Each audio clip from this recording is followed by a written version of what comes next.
السلام علیکم ناظرین، آپ دیکھ رہے ہیں چراغ رحمت HD اسلامک پیش خدمت ہے پروگرام جب آنکھ کھلے ڈاکٹر KS بٹالوی کے ساتھ۔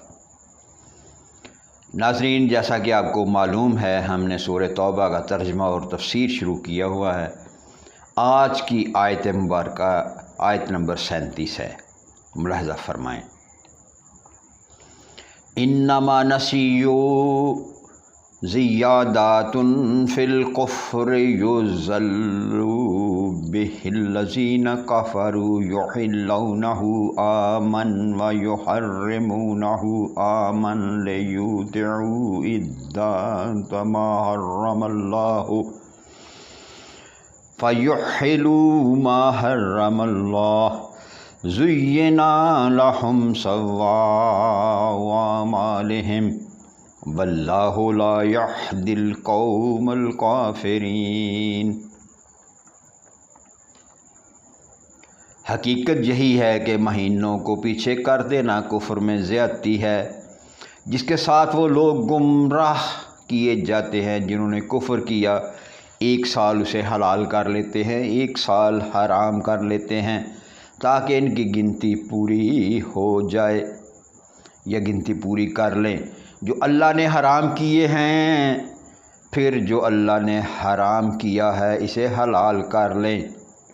ان کے برے اعمال ان کے لیے خوشنما بنا دیے گئے ہیں اور اللہ کافر لوگوں کو ہدایت نہیں کرتا۔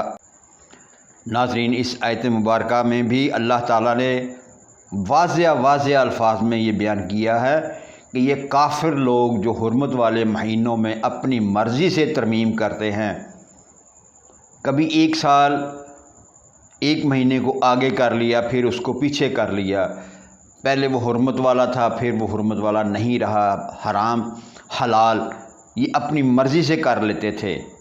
اس لیے اللہ تبارک و تعالیٰ نے فرمایا یہ حقیقت میں کفر میں زیادتی ہے۔ یہی وہ کافر لوگ ہیں جو اپنی من مانی کرتے ہیں، اور آج بھی ہمارے مسلمان بھائی جو ہیں وہ دین میں من مانی کر رہے ہیں۔ جو بات انہیں پسند ہوتی ہے وہ اس کو کہتے ہیں یہ درست ہے، اور جو پسند نہیں ہوتی اسے کہتے ہیں یہ درست نہیں۔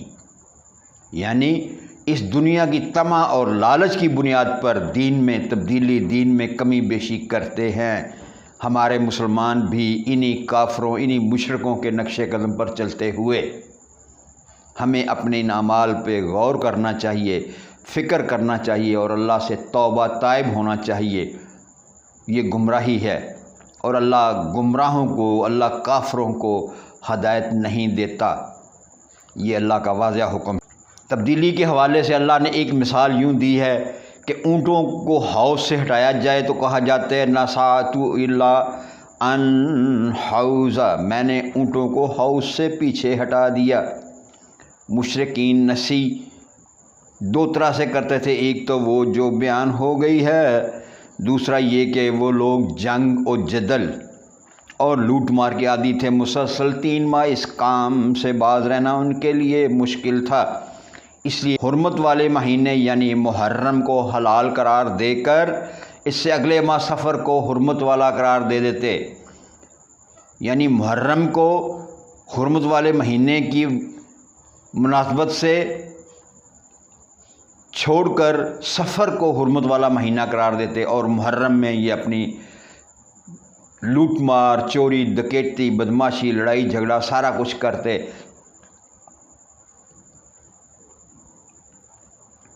ان کے ہاں بس 4 ماہ حرمت والے پورے کرنے ضروری تھے، یعنی یہ 12 مہینوں میں 4 مہینوں کی گنتی پورا کرنا ضروری تھی، یہ ان کا نظریہ تھا۔ حالانکہ حکم جو اللہ کا ہوتا ہے وہ حق ہوتا ہے، اور اللہ کے حکم میں جو ترمیم کی جاتی ہے وہ گناہ اور کفر کا باعث ہوتا ہے۔ رہی ان کی تعین تو وہ انہوں نے اپنے اختیار میں لے رکھی تھی، اسی کو اللہ تعالیٰ نے کفر میں زیادتی قرار دیا، کیونکہ حرام کو حلال اور حلال کو حرام قرار دینا تو اللہ کا اختیار ہے۔ پھر اللہ تعالیٰ کے ہاں عبادت کے اوقات جو قمری حساب سے بدل کر ہر موسم میں آتے تھے، انہوں نے اس کے اصل اوقات سے ہٹا دیے تھے۔ یہ بھی کفر میں مزید کفر تھا۔ پھر وہ اپنے اس عمل پر خوش تھے اور شیطان نے ان کے لیے ان کے برے اعمال کو بھی خوبصورت بنا کر پیش کیا، جیسا کہ آج ہمارے معاشرے میں بھی خواتین کو نیم اریاں کر کے پیش کرنا، یہ بھی شیطان کی طرف سے ایک خوبصورت فریب ہے، اور ہمارے لوگ اس کو جدت، اس کو ترقی کے نام پر قبول کیے ہوئے ہیں، جو کہ انتہائی گناہ اور کفر کی بات ہے۔ اور یہ سب شیطان کا بناؤ سنگار ہے جو ہمیں خوبصورت کر کے دکھایا جاتا ہے اور ہمیں گمراہی کی طرف گامزن کیا جاتا ہے۔ اللہ سے توبہ طائب ہونے کی کوشش کی جائے۔ اور یہ شیطان جو ہے برائی کو خوبصورت نمایاں کر کے پیش کر کے اپنے جال میں پھنسا لیتا ہے۔ واللہ لا یہدی قوم الکافرین، اسی لیے اللہ تعالیٰ نے فرمایا کہ اللہ کافروں کو ہدایت نہیں کرتا، یعنی اب جو حق کو چھپاتے ہیں اور ان سے انکار پر تل جائے تو اللہ تعالیٰ اسے سیدھی راہ پر نہیں لاتا، یعنی جو دانستہ وہ معاملات کرے جو اللہ کے حکم کی خلاف ورزی ہے تو اللہ ان کو راہ ہدایت پر نہیں لاتا، یہی کفر ہے۔ اور اسی سے اللہ نے منع فرمایا کہ اپنے آپ کو بچا لو کفر سے۔ کفری اعمال اور کفار کی پیروکاری یہ انتہائی کفر ہے اور اس سے بچنا چاہیے۔ اور آج ہماری معیشت جو تباہ ہوئی ہے، برباد ہو رہی ہے، اس کی مین وجہ بھی یہی ہے کہ ہم نے سود کو حلال کر دیا، کفار کی نقش قدم پر چلتے ہوئے کفار کی غلامی اختیار کر لی،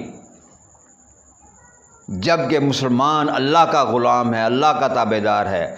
جب تک ہم اللہ کی تابعداری اختیار نہیں کرتے ہم ان مشکلات سے آزاد نہیں ہو سکتے۔ سبحان ربک رب العزت عما یصفون وسلام علی المرسلین والحمد للہ رب العالمین۔